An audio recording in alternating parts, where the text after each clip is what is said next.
I bloody love creatures, me. Monsters, ghouls, aliens, weirdos, I just can't get enough of them. Maybe it's because I was a huge, okay, I say as if I'm still not, a Scoob enjoyer as a young lad, and as such was exposed to lots of different monster designs as a child, but I love the idea of paranormal beings that look so drastically different to your average Joe, terrorizing a given populace, or simply vibing. Whenever I listen to creepypasta, I don't tend to gravitate towards the ones that are like cursed video games or big man murder people, but give me a ritual that summons some fiends or a goat-man-esque beast and I'll have a field day. I was in the States this summer and bought this Mothman shirt, and let me tell you, it felt good. It's presumably because of my fascination with these paranormal pals that I get such a kick out of Halloween, where you not only get to like freaks, but also dress up as them. It's a day where not only I show my appreciation for these horrific beings, but everyone else does too. And to commemorate such an occasion, every Halloween I always play a spooky game, even if it's just for a couple of hours before I prepare to go out and get beard with the gang.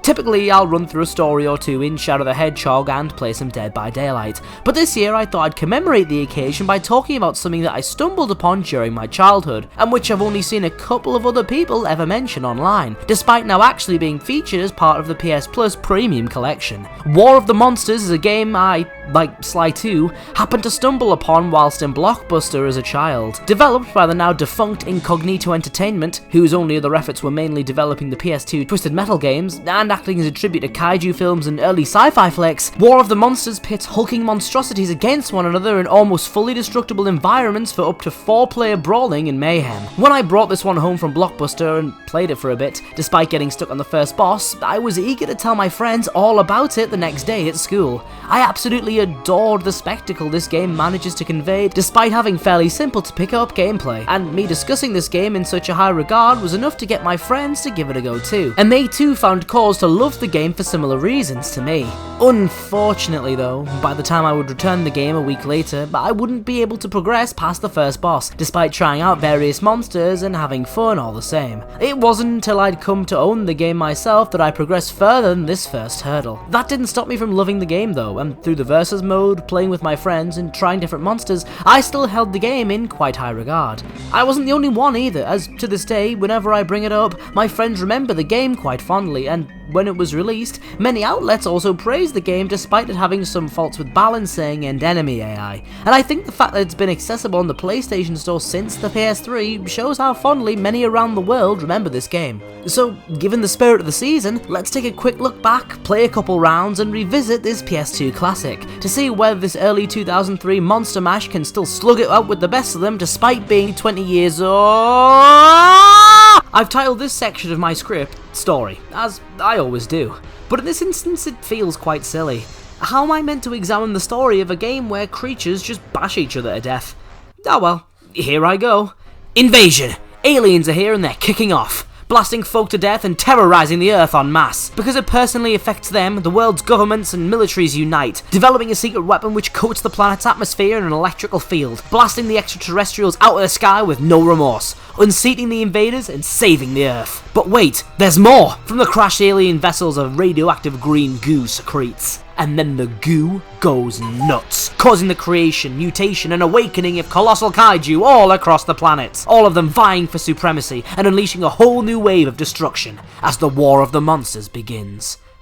I mean, what more do you want? It's just as good an excuse as any to have these behemoths battle it out. There's no need for my usual super deep analysis here.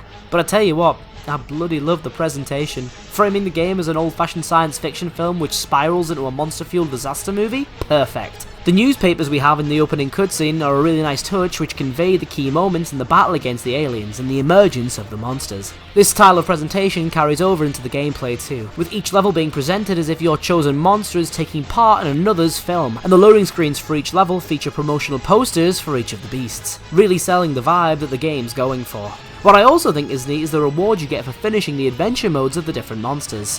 After unseating the final foe, you're rewarded with the full origin stories of the monster whose campaign you just beat. Some of them are featured in the introductory cutscene in shorter form, but here you get the full thing. Yeah, they're all about like a minute or less, but they tie in really nicely with the monster movie feel of the game, and while short, I think they're a pretty appropriate reward.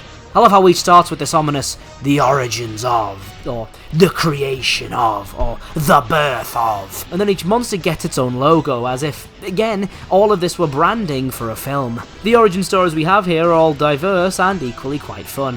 One man feeds the devious goo to a mantis, and things go very wrong for him. One UFO crashes into an active volcano and this big lad clambers out. These science folk are trying to use the goo to power a robot, and he just takes off. My favourite one though is, incidentally, also for my favourite monster. This dude's just investigating a disturbance, finds one of the UFOs crash into some power lines, and boom!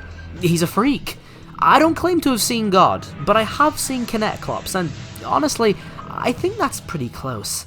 I don't know why, but I've always had this thing for Cyclopean characters. Like, I really like the design and concept, and Kinectlops here is right alongside the Tar Monster as one of my favourites. He's awesome! He's not just some sleeping Goliath or a mutated monster or a lab experiment.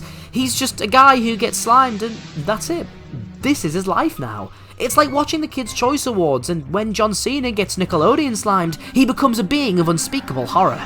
The combo of having one big eye, being a creature of pure electricity, and having the funniest origin story is just a really winning combination for me. I'm not entirely sure why. Of course, being a small studio, the guys who made this game couldn't quite get the rights to famous monsters like King Kong or Godzilla, but instead we get the likes of the legally distinct, but still acceptable, Kongar and Torgera to help bulk out the cast. The music here also goes hand in hand with the kaiju movie vibe, with each track conveying a grand foreboding sense of disaster and action, perfectly complementing the clashes of these titans.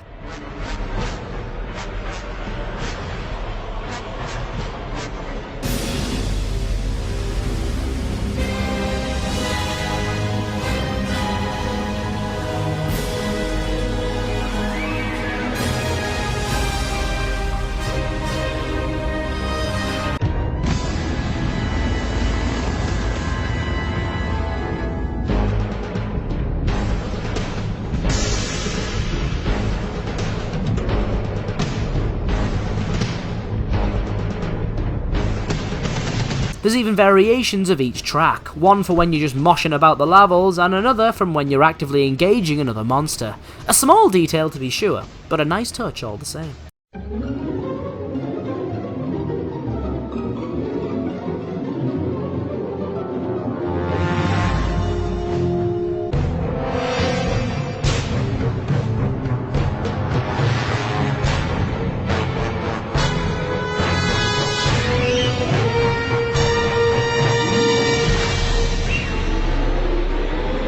Another tiny detail which I really like is that this game includes people. While you're busy rampaging around trying to decapitate legally distinct Godzilla and friends, you're gonna see people running around freaking out and going wild, and my lord, it is such a fun little detail. So like, everything is conducive with the monster movie vibe, yeah? Well, the gameplay is too. Each monster has a pretty similar campaign, so it really is just the case of picking your favourite monster design from the get-go and kicking off. To start off, you've got most of the monsters unlocked, and an alternative skin each for them ready to go, save for 2, which the in-game currency you receive from finishing levels are used to unlock, as well as being the way you unlock extra alternative skins and a couple of levels for battle mode. I get locking the final boss behind battle points, but I don't understand gatekeeping this dragon fellow behind them as well. Did they think his design was the coolest, or that people would like him the most when Kinectlops is literally right there? The adventure mode for each character is around like 10 stages long, and takes you across a whole host of locations you'd expect to see from classic kaiju films. City waterfronts, nuclear power plants, military bases, capital cities, airports, and even outer space. Certain stages also have hidden criteria you can complete, like destroying lingering UFOs, blasting the weapons the humans use to combat the aliens, and opening steam vents, each of them triggering disasters like tidal waves and volcanic eruptions. Not every stage has one of these special one-time events combatants can use to deal huge damage, but when you do activate them, they add an extra dose of chaos to each fight because they simply do not discriminate between monsters. That tsunami wave is coming, and if you get hit by it, it's your fault. Some of these are pretty obscure and require you to prioritize their activation over continuing to fight monsters, but I think they are worth it because of how they make each battle that little more hectic than they already were, forcing you to either dodge or adapt to the new circumstances that have been unleashed.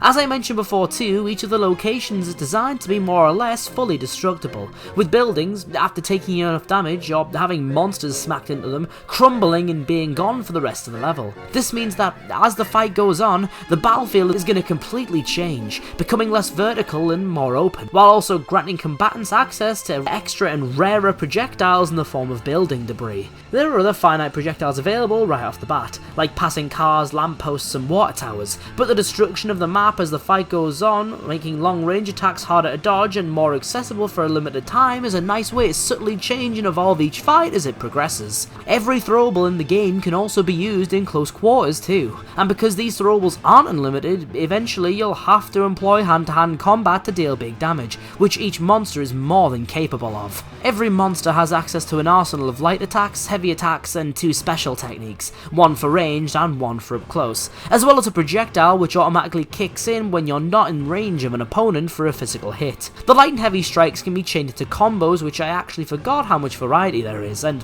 honestly, while it can get a bit mashy the further you go on, each hit packs such a wallop it never feels unsatisfying, making the big hits feel even bigger when you send your opponent flying away with a slobber knocker. The game does try and limit the mashing though, through tying everything the monsters can do to this blue energy meter. Every action which inflicts damage depletes part of the gauge, with the larger special attacks depleting most of it but also requiring the smaller box here on the HUD to be flashing. This means that you can't just press buttons infinitely or continually unleash special attacks, and ensures that you're actually going to use the level's full scope when you're fighting the monsters, having to retreat at times to find energy for yourself or chasing down an opponent who's trying to do the same. What you can do in these times where you're out of energy though is use the environmental weapons I just discussed, and while you're limited to just picking up and throwing a majority of them, it does mean that the fight doesn't completely stop while everybody takes an energy break. This system however does have a couple catches, like when you grab a monster at low energy, you suddenly just drop them and get stunned for a moment because you happen to run out of energy at that time, or when you're having to chase down a weakened opponent and you can't keep the pressure on because you're out of juice.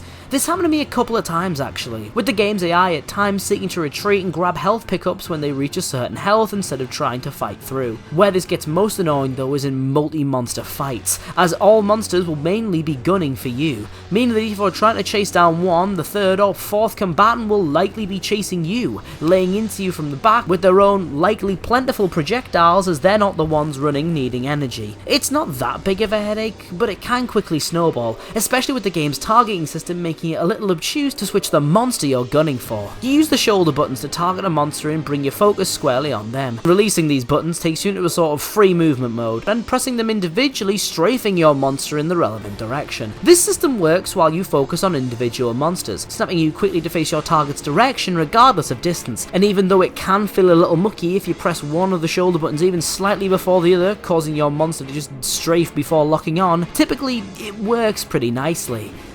At least in the regular stages. Bosses are a bit of a different story. Each starts off with a miniature encounter with some cronies before the big bad reveals itself, with the battle shifts to a more traditional phased encounter, usually starting with a distance fight before things get more intimate. Because the game is designed to be replayable with a bunch of monsters, there's only 3 of these throughout the story, and the game certainly goes out of its way to make them feel grander than the rest of the fights. I like this one in Battle for Atomic Island, where you need to ignore the hordes of Kineticlops and instead destroy this nuclear reactor, causing an explosion which wipes out your foes and causes the boss to emerge. I like how in the final boss, the robot form of Cerebulon towers above you, and you slowly cut him down to just being a regular sized beast. I like how distinct and different each of the phases of the first fight feel, but I don't really dig the boss himself that much. Aside from being the prime reason I couldn't progress as a child because of the massive hits which can be awkward to dodge because of the lock-on, I just find him less neat than the other 2 large-scale fights. Being a robot, he lacks the raw creature appeal that most of the cast have,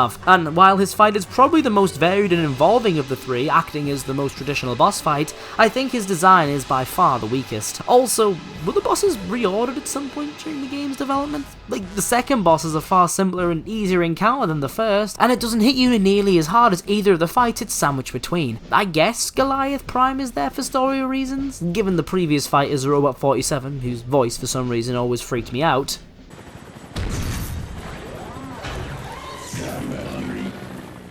But I really think he'd have worked better as the second boss, and as it is, the difficulty flip-flops a bit because both he and Cerebulon hit so hard compared to the plant monster in the second fight.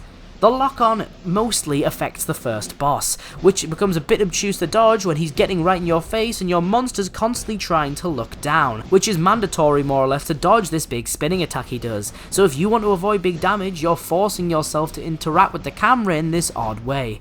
Honestly though, that's pretty much the only main complaint I have about the game, and I don't know man, this game's just fun. Like, it's not super deep or complex. Just pick your favourite cretin and bash your contemporary creeps until you're crowned King of the Monsters. Oh, can I say that? Am I gonna get in trouble? Just pick your favourite cretin and slap your fellow freaks until you destroy all monsters. Aw, hell. The truth is, I've actually had to rewrite a good chunk of this script, where I was like, yeah, the boss fights are a bit weak and the game's a bit mashy. But then, as I was getting footage, I found myself having so much stupid fun with the game to the point where those issues didn't matter, you know? Or like, at least didn't feel like they did. Well, that, and I also wrote this script in like a single 13-hour session where I was in an airport and on a plane for 9 hours, so, you know, misremembered or missed out a couple of things.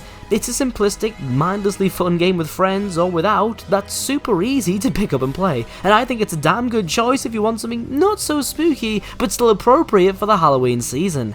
On a final note, very recently, a spiritual successor to the game called Gigabash was released, and while I've yet to try it, I'm actually quite eager to, and it's nice to see that the impact that this game has had, inspiring other people to make games similar to it just by being so purely fun. If you want to try the original out, it's easy enough to track down and access across the last few generations of PlayStation consoles, and it's not terribly expensive if you want the original or any of these forms. So if you want to track it down, I'd advise you do so. Kineclops is only a few clicks away.